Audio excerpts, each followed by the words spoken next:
chooses a queen.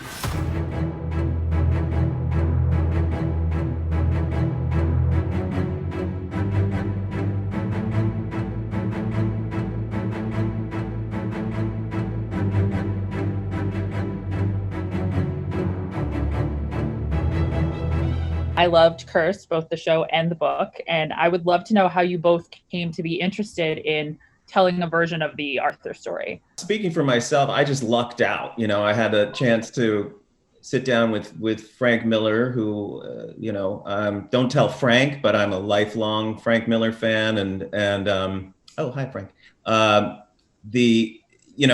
We both try to make you look old. We both lifelong since I was a baby. No, I think it was we both grew up with this mythology, and for me, it's been embedded in my brain from I can't remember when I didn't know about it, which is so strange. Maybe it was my mother playing the music to Camelot in my in our house, or I know John Borman's Excalibur was just mind blowing for me when I saw it. So it's always been there, even Holy Grail, it's just this incredible version of this mythology. It's just always been there. Sword in the Stone, man. Yeah, exactly. And for Frank, it's Sword in the Stone. So I think to us, it was this incredible playground that of incredible characters and enduring themes, that it was just then a question of, what were we going to bring to the table that was new? Because I was certainly dying to see Frank's kind of version of this and his artwork, but we knew that the story and the approach needed to be relevant to today. I feel like a lot of the themes in this show, from sort of religious persecution to the environment, they feel really timely for the fact that this is a medieval kind of setting. Can you talk a little bit about what you see as sort of the larger message of Cursed? It's interesting because I feel like all of the themes and issues that you just touched on, they've always been relevant and always been important to talk about. And for me, good fantasy is not only an escape, but it also comments on things that are relevant in a way that is subtle. When we were, filming this last year, the story centers around obliteration of the natural world and senseless war.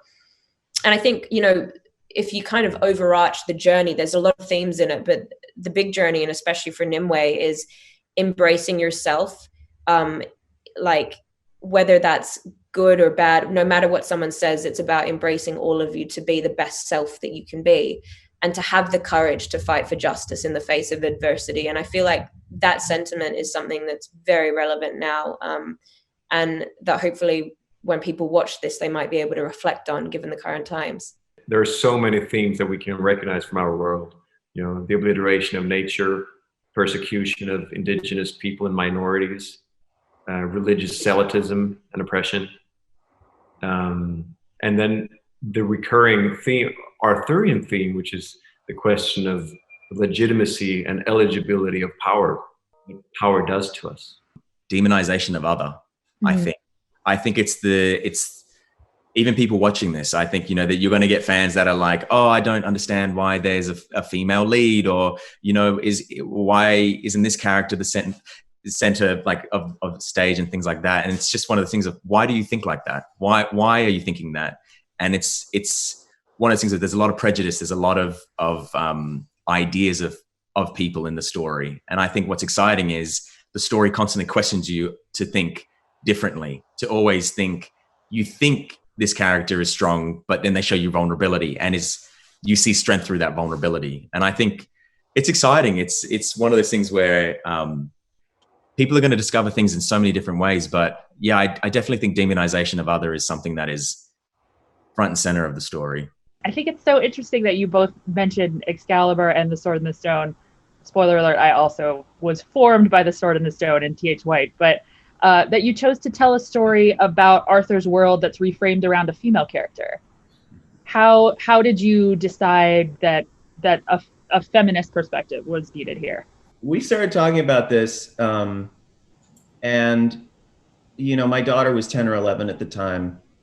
It struck me as, wouldn't it be great if her childhood or her connection, or she could have that sort of connection to this mythology that we had. We had kind of King Arthur to attach to, or Lancelot, or there weren't great female heroes in this mythology. And once we started circling Nimue and this idea that a young woman may have held this sort of power before King Arthur, it was exciting to us. And you know, there was a moment when my daughter came to set, like the first week or two that we were shooting, and Katherine Langford was there in her full Nimue getup and had the sword, and you know, it was this wow moment for my daughter, but it was also for us this kind of geek out moment where we realized, like, okay, this is her, you know, this is her way into the story to, you know, but also to themes that, you know, are just as powerful and important to women as they are to men, seizing the sword of your own destiny, you know,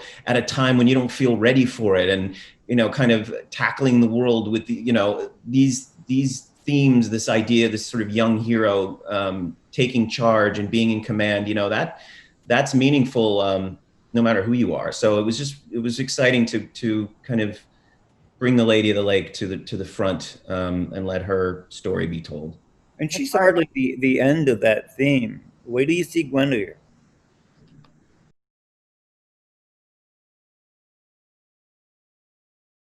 Like the sound of this video?